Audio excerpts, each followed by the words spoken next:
na dupla de zaga, meu amigo mineiro. A gente abre falando um pouco sobre isso, está aí na nossa descrição, mas eu repasso para a nossa audiência rotativa.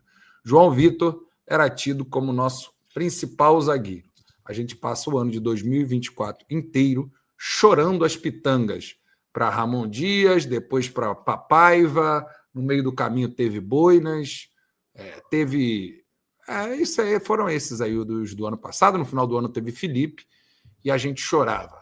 Não pode ser possível que João Vitor seja pior que Maicon e Léo Pelé. Se a gente estava certo ou não, acho que ainda tem tempo para isso ser provado ou desmentido. Porém, fica claro que essa não preferência pelo João Vitor talvez se justifique, porque João Vitor, de fato, não inspirasse a confiança toda que a torcida tinha, baseada fundamentalmente em algumas boas atuações, é verdade, mas fundamentalmente no valor do João Vitor, no bom futebol que o João Vitor mostrou quando saiu do Corinthians e o levou ao Benfica, enfim, essa expectativa para o João Vitor. O João Vitor entra esse ano, meu amigo mineiro, e tem sido o principal fator de instabilidade desse sistema defensivo, na minha opinião. É um jogador que não está bem. A gente precisa, e é inevitável, falar sobre o João Vitor. João Vitor não está bem, isso é desde lá dos primeiros jogos. Isso é desde o Carioca. O João Vitor não está bem. Isso foi se agravando. Vem o Brasileiro agora e a Copa Sul-Americana, e a gente está sentindo isso. O jogador não está bem. Já falamos sobre a necessidade de um jogador experiente do lado, mas não é só isso. É um jogador que não está bem. Tivemos opções a eles, né, meu amigo mineiro? A gente contratou um para ser o parceiro dele. Se a gente fala de um jogador experiente do lado de João Vitor, a expectativa é que esse jogador se concretize com o Maurício Lemos. Acontece que o Maurício Lemos não tem jogado. O Maurício Lemos vem de uma temporada escanteada no Atlético Mineiro. O Maurício Lemos vem com uma temporada em que teve problemas físicos e o Maurício Lemos não conseguiu ter uma sequência de jogos até agora. Contratamos mais 2 zagueiros, meu amigo mineiro. Contratamos o jovem Lucas Freitas, do Juventude. Passou uma boa impressão em alguns primeiros jogos, é carioquinha, me engana que eu gosto, todo mundo ficou, vamos ver melhor e tal. E depois dessas 4 rodadas de Campeonato Brasileiro, mais o jogo da Sul-Americana, a impressão que se tem é que tem um zagueiro com algum futuro ali, mas que talvez não tenha força suficiente para superar o desafio de uma Série A de Brasileirão. É um zagueiro um pouco mais fraco, é jovem, tem aí ainda um caminho para ter uma garantia de tranquilidade para a gente com ele num time titular. Lucas Oliveira, por sua vez, a gente já nem bota nada em perspectiva. Os erros que a gente viu ele cometer ainda naquele pré-temporada nossa fizeram com que ninguém mais acreditasse em Lucas Oliveira. Meu amigo mineiro, virou trending topic após o jogo de ontem a palavra capaço. A gente está numa situação tão grave desse miolo de zaga que a gente está falando de opções de desespero absoluto. Em não poder contar com o Maurício Lemos, em não poder contar com o João Vitor em campo, em não poder contar com o Lucas Freitas a pleno, menos ainda o Lucas Oliveira, a gente está levantando hipóteses bizarras. É o capaço, é o sou zagueiro, e é meninos da base, numa das posições mais difíceis da transição profissionais, sendo colocado novamente, se essa hipótese se concretizar em algum momento, estou falando do Lincoln e do Luiz Gustavo, novamente numa situação de salvadores da pátria, onde o barco já está completamente desgovernado. Meu amigo mineiro, é grave a situação da defesa e a janela acaba de fechar. Ela só volta a abrir no meio do ano, cara.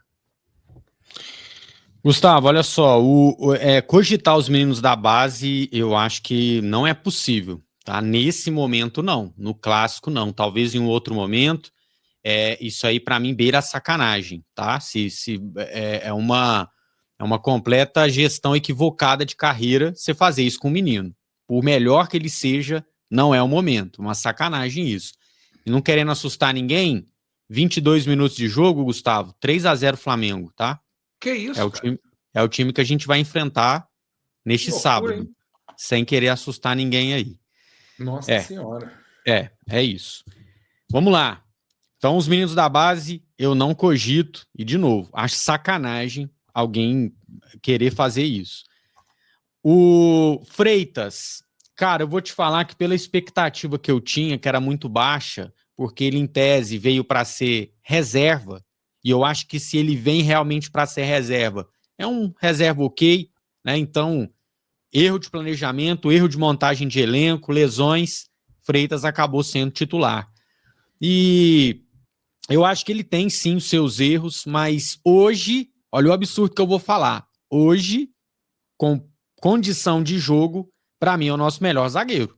Com o Lemos machucado, Oliveira eu nem conto, desculpa, não tem nível com respeito ao jogador, não tem nível para vestir a camisa do Vasco da Gama. Eu, sinceramente, eu sei que a culpa não é dele, a culpa é de quem contratou, quem tem que explicar é quem contratou, mas nem considero, tá? E o João Vitor é aquilo. Para tirar ele do time, você tem que mexer com Souza, Capasso ou os meninos da base. Os meninos da base eu já tirei. Souza ou Capasso?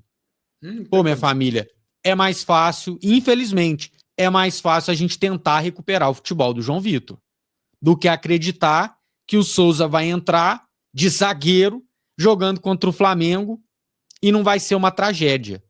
Ou o Capasso, que contra o próprio Flamengo, Gustavo Mel, marcou seu nome negativamente com a torcida do Vasco. Então, meus amigos, é o que é. Hoje a nossa zaga é Freitas e João Vitor. E se vira Carille para arrumar isso aí. A culpa não é só do Carille, a culpa é de quem sabia que tínhamos essa lacuna no elenco, que não é de hoje, é de 2023 que a gente reclama da zaga. E 2 anos se passaram, várias contratações foram feitas e a gente não consegue resolver o problema. Então, meus amigos, é um Deus nos acuda, porque é um setor do campo. Porque quando não está funcionando lá na frente, você consegue minimamente empatar jogos, ganhar jogos na cagada. Agora, quando lá atrás o negócio está desandado, aí o negócio promete, viu, Gustavo? Então, a análise é essa, nua e crua, e enquanto o Lemos não voltar, é isso aí. E se voltar também, eu queria te perguntar, você confia já 100% em Maurício Lemos? Porque até hoje eu também não consigo confiar nesse jogador.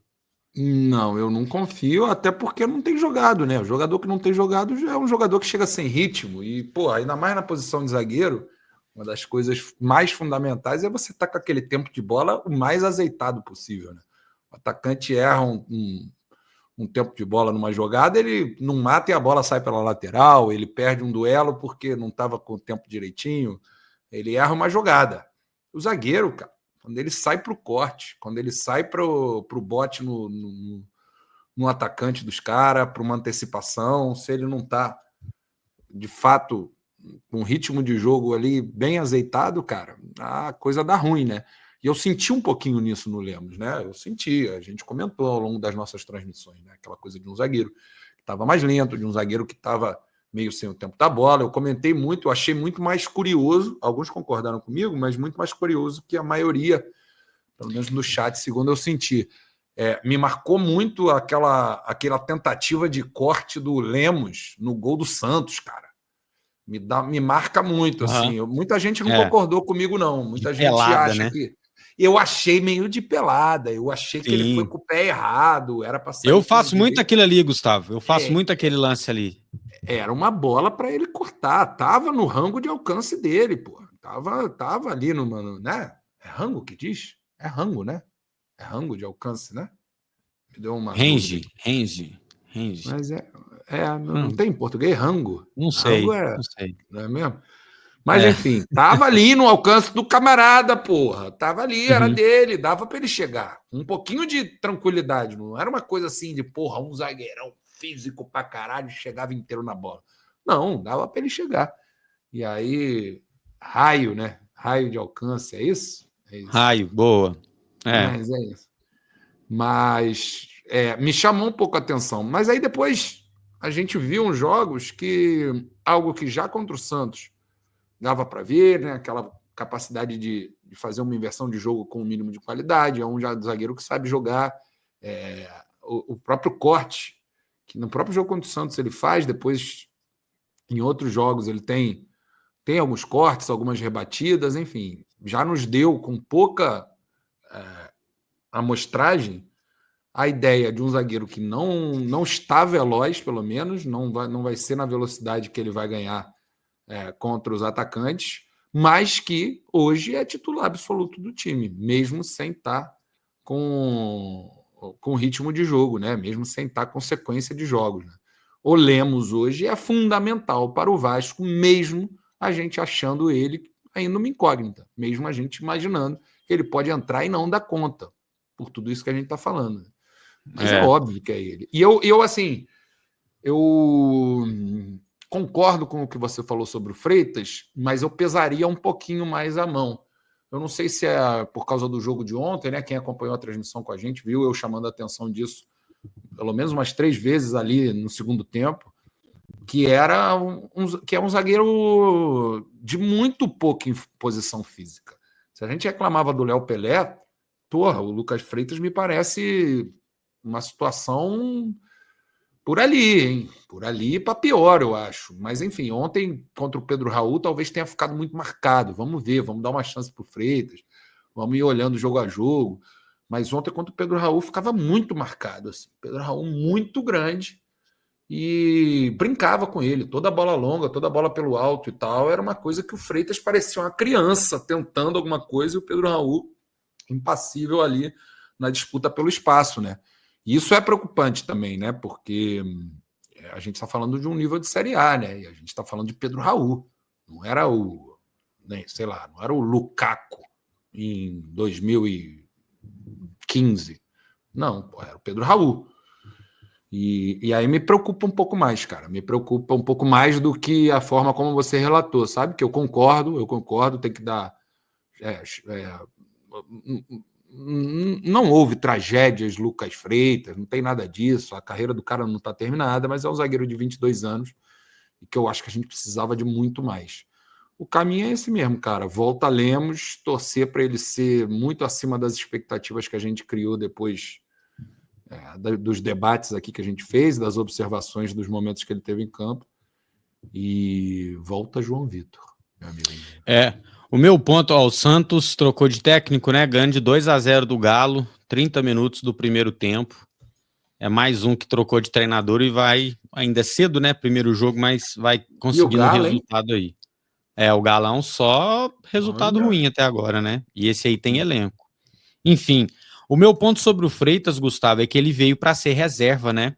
Então, a expectativa que a gente coloca em cima é bem menor. E aí acaba caindo no colo dele uma titularidade que, enfim, eu acho que se ele hoje estivesse sendo realmente um reserva, entrado um jogo ou outro, a gente ainda talvez teria uma impressão boa dele. Agora, expôs demais, não era para isso que ele veio, a gente acabou vendo o Freitas mais de forma real. Agora, você tá numa confiança grande no Lemos que eu ainda não consegui ter. Eu me expressei mal, então, Mineiro. Me expressei mal. Eu acho que o Lemos, a gente brincou com a porta dos desesperados, a saída. Qual é a saída, né? Meu amigo, o Lemos é a única saída. Não acredito no Freitas como um zagueiro que vá dar conta nos jogos mais difíceis de Brasileirão, no nível de Brasileirão que a gente espera. Não acredito. Não acredito no Lucas Oliveira. Não acredito. Capasso, para mim, é uma piada. É passado já. É isso. Vai até o final do ano assim, fazendo gracinha, vagabundo que é, pelo menos assim nos dá a intenção, a abertura para essa interpretação, fazendo esse tipo de post. Não é o primeiro, esse tipo de história. Teve piores, é uma piada. Né, O Souza era para ser piada, não é porque ele está aí, sentado no banco sempre, mas também demonstrou para a gente que não tem a mínima capacidade hoje em dia para jogar, seja de zagueiro ou seja de volante. Foi muito difícil a gente observar as tentativas do Souza mostrar alguma coisa nas chances que teve. Então, meu amigo, os zagueiros da base, já falei muito sobre isso. Meu amigo, é Lemos e João Vitor. O Lucas Freitas enquanto não tiver um dos dois. Talvez a gente tenha que botar o João Vitor na reserva para ele pegar algum, sei lá, bota lá no cantinho do pensamento um pouquinho, aí vai botar um outro para falhar para ele voltar como agora vai voltar para recuperar a posição. Mas não tem para onde correr. Estamos fudido, fechados que no meio do ano temos que trazer uma dupla de zaga, né? Titular. Aí tá fechado. Porque não, aproveita, é a hora agora de sentar com o Alexandre Matos, que ainda tá lá, porque não sabemos até quando ele vai estar lá. Não queria tanto comprar, dá uma facilitada, recupera aí parte do dinheiro, se não for possível recuperar tudo. E pelo amor de Deus, contrata um zagueiro para Nuno Moreira, não Paloide e Jean Davi. Eu não, esses processos, aquele superchat do começo, Gustavo, eu acho que a grande chave do Vasco para a gente virar ela e realmente mudar são os processos de contratação. Tá muito estranho. Você tem um processo de contratação que chega no Nuno Moreira e você tem um processo de contratação que chega num Lloyd Augusto, sabe? Por valores parecidos, bem próximos. Então, eu quero entender, tá sendo realmente obedecido o critério do scout? Porque se tá, então nós temos que trocar o scout. Ou estão atropelando o scout e estão querendo dar carteirada? Não, essa contratação é por minha conta. Tem que mudar esse tipo de processo. E a outra é de treinador. Aí o Fluminense não conseguiu contratar o Renato porque foi lá e soltou o cascalho que ele pediu, meu amigo. E é assim. Gente, é assim. E todo time organizado não é mágica. Tem que ter um técnico bom, tá? E técnico bom custa caro. Então, ou você resolve fazer esse investimento, ou a gente vai ficar aqui dando murro em ponta de faca. Que depressão, diz o Vapor Harry aqui. Caraca, meu amigo, que situação, hein? Por isso que eu acho que o meu inconsciente ele já me protegeu para essa live, que eu entro bobo igual um bobalhão, né? A verdade é essa. Entrei cantando. Entrei cantando. Como é que era? Vem, meu amor, vem fazer glu-glu. Porque a sanidade mental diz, depois de uma derrota escrota dessa, que você já remoeu em live durante 4 horas, cara, vai curtir a vida, né, meu amigo? Vamos aqui falar... Vamos falar sobre o quê, meu amigo? Vamos falar sobre... Você está acompanhando o Big Brother, meu amigo mineiro? Não acompanho, nunca acompanho. Eu acho que eu acompanhei aquele primeiro do... Bambam. Da Sabrina Sato, Bambam, esse aí. Esse aí eu lembro de eu ver ele inteiro. Aí um ou outro eu dei uma pescada ali, não curti, aí parei, abandonei. Da pandemia não te pegou, não? Não, na Babu pandemia... Santana? Porra, eu esse ficava... foi o que me pegou. O Twitter era só isso, eu boiando total, não sabia nada, e Esse tinha um tal do Joga e Joga, tal do Prior, uma coisa assim. Porra, essa época aí era uma rixa danada, não sei o que. Eu sou mineiro. Eu não sei nada, mano, não sei nada. Quem sair, saiu.